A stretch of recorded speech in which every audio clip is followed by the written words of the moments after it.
Altius Gaming, welcome to our stream. We're excited to have you here. I know you've got some fun questions for us. We're going to do a live Q&A with you.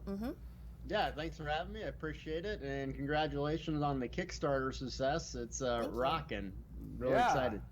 We're having a pretty awesome time with that Kickstarter. I'm out of my mind right now. I want the group mounts. Mounts. We're on our way there, man. The group mounts are incoming. I think we'll probably reach that maybe tomorrow. Got my fingers crossed. And the puppies and kitties. We've seen some pretty awesome support from the community, honestly, with our Kickstarter. And everybody here at Intrepid Studios couldn't possibly be any more grateful for the support that everybody's showing us. It really helps us to realize just what type of chord we've struck, we've resonated with out there in the MMORPG community for this type of game to come out, and it makes us really, really happy to see that. It lets me know that this is the project that we should be working on. So absolutely, and it helps that all of us here are some pretty big MMORPG players ourselves. So I mean, this is the game we've always dreamed of playing, and we're pretty excited to build it. Deltia, can you explain a bit about what you do and your stream and sort of what got you interested in Ashes of Creation? That'd be awesome. Yeah, sure. I mean, I've been playing MMOs since Ultima Online, and honestly, I feel like they've regressed in some aspects. Definitely. You know, back in the day, Ultima Online, EverQuest, you had really sandbox elements, and players really impacted the game. The best stories I can remember from any MMO wasn't a quest, it wasn't a dungeon, it was players. Yep. And that's what I miss about the game. And I kept reading about this game. I left Elder Scrolls Online content creation wise, and people kept telling me about it. I'm like, all right, I'll check this out. So I started checking it out. I'm like, this looks like Ultima Online meets EverQuest meets Star Wars Galaxies. And the thing that got me fired up about it is that the world is malleable. Like, the world changes, and that players, guilds, and there is no factions. Like, you make your own factions. You know, all of us are talking in Discord about, you know, let's get together and get this server and dominate it, and we'll have this huge keep. And that's what MMOs are about, right? It's massive multiplayer. Yep. It's not solo player. And I think that, you know, the games nowadays, they're so theme park where you go do a dungeon for 8 hours over and over and over to get a sword. That's not fun to me. You know, it's being involved in a larger community. And I think, like, giving players incentives to get together, work towards something is what got me fired up about Ashes of Creation. So, boy, I think that is exactly the message we were trying to send. I mean, when you said the best stories are the stories of the players, that's where I come from. I mean, we can tell stories all day long about all the cool things we've done. Oh, yeah. And that's what we're trying to create here, is a place where those stories naturally happen. Right. Yeah, that's a huge part of what Ashes of Creation aims to be, is something that allows the players to create their own narrative and really choose your own adventure and create that story with your friends and stuff. Yeah. 100%. So you have the 4 pillar system. You briefly touched on the Kickstarter. What is that necessarily? I know it's like the nodes, trade, your classes and balance and that sort of thing. What else is in the 4 pillars? So the 4 pillars are kind of like our core philosophy. So whenever we're talking about any system that we're designing, you know, over on our whiteboards or whatever, we always try to loop those back to the 4 pillars, right? Does it help them? Does it hurt them? And make our decisions based on that relationship. And the 4 pillars are economy, nodes, meaningful conflict, and narrative. Yeah. Okay. So if it doesn't help one of those 4 pillars, then we don't use it. Okay, so more questions on that. Now, basically, what really sparked some interest in me is the way trade looks like it's working, where I'm not a fan of the global auction house system, and obviously you're not either. And that the caravans are going to, like, somewhat carry goods to other towns that players control and run, and that can actually be a PvP element, right? Is that a core? Tell us about the trade system and how it differs than, like, current MMOs. Well, first, I just wanted to sort of relate how this affects the 4 pillars, right? Caravans are core to the economy. They come out of that pillar. But then they also touch the other 3 pillars, right? They don't exist without nodes, They don't exist without the economy. They don't exist without conflict, and then they relate to the overall story of the server. Right, and another portion of trade and how it interacts with the players is that, you know, nothing has meaning without risk, in my opinion. If something doesn't include, if you don't have a reward and risk relationship, there's really nothing there to keep the player interested and involved. So our trade mechanics work around these regional marketplaces, these regional zones, and the transit of goods is required to progress in certain systems. They're required to create certain things. So players are responsible for taking the goods that they've collected, the resources they've gathered, and processing them and moving them around the world in order to create certain achievements that they may want to create gear with, that they may want to progress their artisan class with.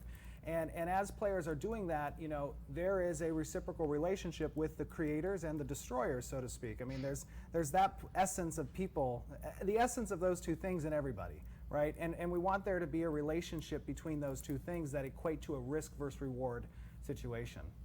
Yeah. Yeah, I can just imagine like a whole fleet of my little nuggets, like 20 deep, rolling up on a caravan, nuking it, taking all the treasure. I mean, that sounds awesome. Now, about the separation of PvE and PvP. So other games have done it where they had a specific stat.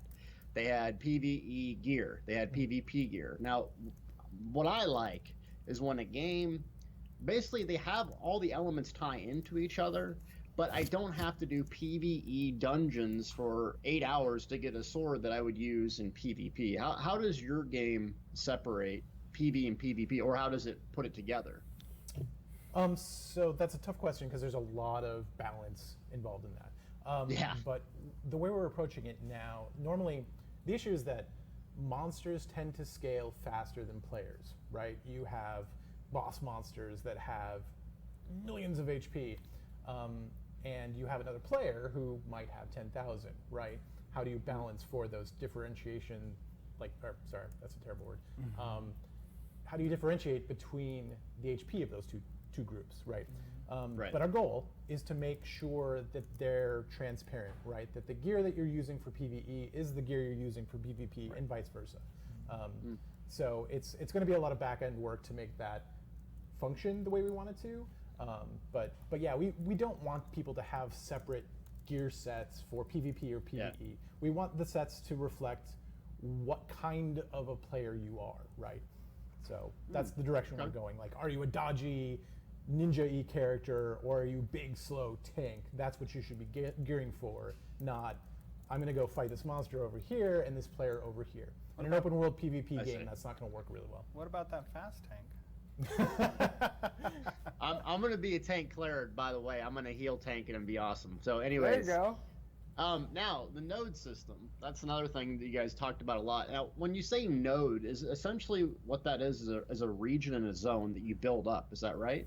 So a node is really, excuse me, is a central point within a zone of influence, right? And these nodes exist all throughout the world, and they're constantly collecting the activity of players, whether it be questing, whether it be grinding mobs, whether it be collecting resources and materials. These nodes are collecting all the activities of the players around them. And as they do collect this activity, they advance in stages. And an advancement might look like from nothing into a few NPCs gathering around that node. It might become then a camp or a village, a town, a city, a metropolis. And at every single stage, it unlocks new content for the players to go and explore, for quests to open up, for services to be rendered. It allows for housing to be developed within the zone of influence or within the node itself. It allows for player-run governments for that node, and that node can have political situations with other nodes around it. They fall under the purview of castles.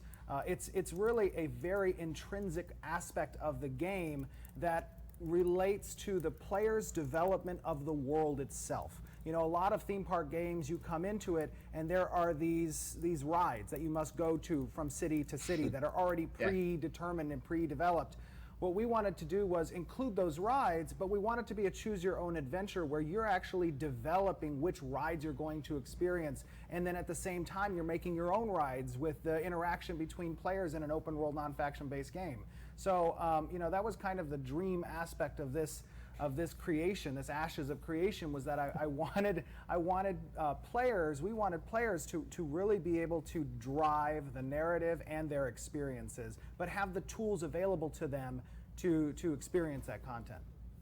Okay, cool. Now in the meat and potatoes, combat. So I saw some of the pre-alpha videos, and there's kind of, today, modern day MMOs, there's a couple different ways to play them, right? You have the global cooldown, 1.5 seconds with 30 skills, and you got your quick slots everywhere. And then you have like some of the action, like Elder Scrolls Online, where you're limited in skills, Guild Wars.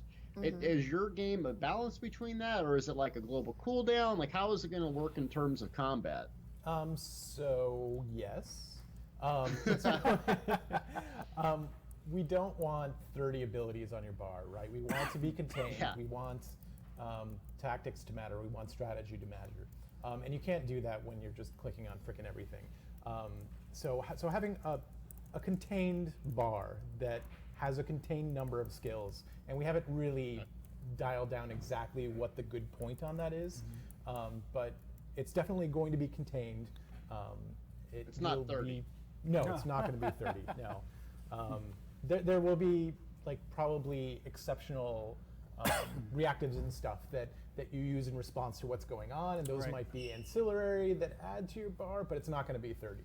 Yeah, and most importantly, it's like, our class system relates to a primary and a secondary class that you choose from 8 archetypes. So when you first get into the game and you're choosing your adventuring class, you're going to choose from one of those 8 archetypes that include 4 martial classes, 4 arcane classes. And as you develop that, you're going to have a chance to choose again from those 8 archetypes, either doubling down on the direction you've chosen or incorporating some elements of another class.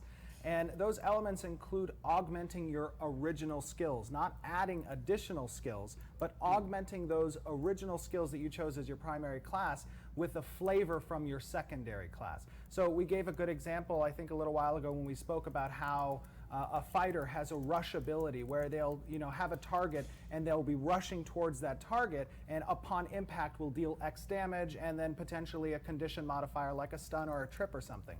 Let's say that fighter were to choose mage as his secondary class, and he would have a range of options of augments that he could apply to that rush skill. One of those options would be the teleport augment, where a mage is versatile in teleportation and mobility on the battlefield. Well, he could apply that teleport augment to his rush skill, where now instead of initiating that rush, he would teleport immediately to the target and then deal X damage and potentially a condition modifier, therefore eliminating that time to impact and potential to be, crowd control or whatever, damage to himself. So we want players to have a lot of versatility in customizing their class to represent how they play and getting a little bit of flavor from the other archetypes with their primary class. Yeah, that also, when we talk about a contained bar, it's not that you're not going to have a lot of choices. You're going to be able to build your character with the active skills that you want, and you're not going to be able to have everything, right? That's where the containment comes from. So one fighter will be different from another fighter based on what their actives are. Well, with that being said, you talk about customization and having flavor. Now, is that going to be every class has the ability to heal themselves, tank, or would you have to pick, like, let's say, if I pick a tank and I wanted to be able to heal myself, and I had to pick a cleric as my secondary class, or is that a possibility for each class? In that scenario, you would be a paladin, because you'd be a tank primary with a cleric secondary, so your official class would be paladin. And obviously we have some core intrinsic abilities that should be inherent only to the primary class, obviously, like being able to heal other party members or being able to cast a fireball. Those are intrinsic to certain primary classes, so they may not be accessible in a full form when dealing with augments in your secondary class, but there will be remnants of what those classes mean that you can flavor your skills with. So a paladin might be able to do some sort of self-heal and recovery with one of their primary skill abilities, but they wouldn't be able to perform the role of a healer in a party because that would be reserved for the healer primary class. Okay, so the secondary class is really just the flavor to add to some of your abilities. So there'll be a lot of combinations then, isn't there? Yeah, 64. Yes, right? that's true. I can't math. Yeah, so when we talk about our archetypes, right, that's kind of the role that you're going to take. And you can take that role and you can hybridize it a little bit, or you can double down and just become that pure DPS class if you want to. The hybridization will be limited based on what class you choose. Right. Now, can you respec that, or like is your primary that's your character, and then you can respec your secondary, or how does that work? So we're still discussing a little bit about the primary, but we feel that the secondary is likely going to include some options for respecing. Yeah, we want people to explore it. Right, and, exactly. Yeah, because I'm sure I'll screw up 5 different classes and have to re-roll a bunch of and them. that's no fun, right? Like that's not a fun experience. It is for your opponent. It is for your opponent. No. Now, what do you think about pay to win? Because I know that in your Kickstarter it said no pay to win, like the title. So, what do you think about that? And are you going to have a cash shop that you can earn extra money for a business because it's for profit, but also not affect the player's experience Right, with absolutely. cash items?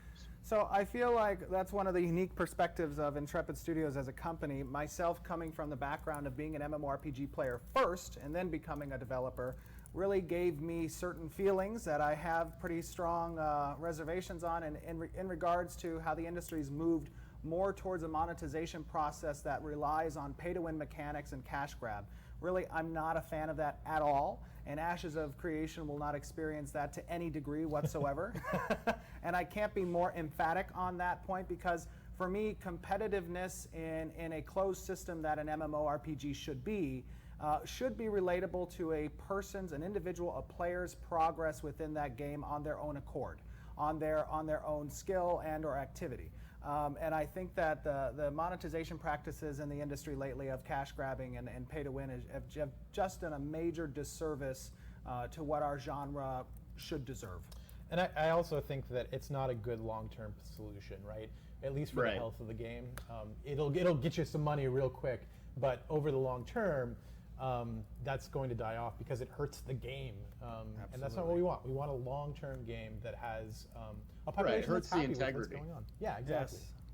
And I'm the first to admit, hey, it's a business. Y'all need to make money. But at the same time, when you hurt the integrity of the game, there's nothing like logging into a game and knowing that, you could just buy your power and all those things that you earned and do. So I wanted to applaud that and also say, please stick by that because you can see from the Kickstarter support that there's so many people that are hungry for that old school type of MMO feeling, a subscription-based program, that, hey, I'll give you $15 because I'm going to get tons of entertainment value for that.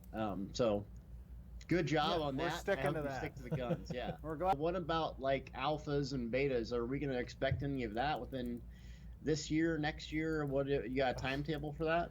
So we have planned for the end of the year our friends and family invite-only alpha. And we're aiming to have, obviously, as early as possible within next year, access to our first closed alpha. Yeah. I believe we have the expected date on the Kickstarter is December of 2018. Right. But obviously, we're working towards making that as earlier as possible. Yeah, earlier if we can. Yeah. We wanted to make sure we had enough room to make the alpha experience good. It's not going to be complete. It's definitely going to be an alpha. Yes. But we wanted to give ourselves enough time to make sure it's playable and fun in what we're able to present. Well, the Unreal 4 engine looks amazing so far, so I'm glad. It's been good to us, man. Yes. You got that. Now, okay, one more question. As far as Unreal 4 engine and PvP, large-scale PvP, so some games, Warhammer Online, for instance, had their regions, whatever you want to call it, was instance-based, so you had to experience a loading screen going from one to the other. You got the node system here. How does the Unreal 4 engine perform with open world PvP and PvE going on? Is it going to be, 5 players in the area, 200? Like, what's the performance like that you've experienced internally? Have you seen anything?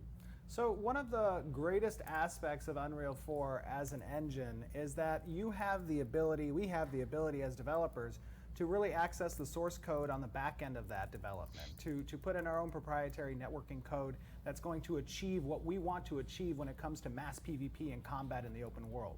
Ashes of Creation is designed to have that mass PvP in the open world. There's no instances. While we will have some arenas that are instances, we're going to have massive castle sieges, and we're going to have massive sieges against nodes, and there's going to be organic battlegrounds that appear out in the open world, and there's going to be raids against these epic bosses that are going to include, you know, a large portion of individuals a part of that event. And everything we're doing on the back end source code wise for UE4 is meant to achieve that particular goal. What UE4 allows us to do from a graphical fidelity standpoint is create a beautiful world on the front end, something that you're capable of seeing, and you can see in examples of the footage we've already shown of our game. Oh, yeah. Is you know, when you couple the engine's versatility and capability with the amazing artists that we have on our team here, you come up with something that is beautiful. I mean, just truly beautiful, and that's fast too, man. Yeah, and it's fast. unreal how quick we can get stuff out. I see what you did there. I know. The Baconator, right? Bacon. Baconator's here. Where is he? He's Where's the Baconator? celebrity, right, at the studio. Baconator's here. He's busy working. Yes. Oh, he's busy like making stuff, right? Yeah. Bacon. Absolutely. Yeah, all right. Well, I have a million other questions, but I know your guys' time is limited, so I appreciate taking the time out. Keep it going. There's a lot of hungry MMO old school guys like me and gals that want that old school experience, but with all the new technology and seeing MMOs progress, because I just truly haven't. I don't feel like they progressed. I feel like it's regressed and made it just simpler and taking a lot of power away from the gamer. So that's what got massively single player experience. Yeah, right. That's So true. thanks a lot. Thank you, Thank you, Delta. man. We Love appreciate talking to it, you. buddy. Thanks for joining us.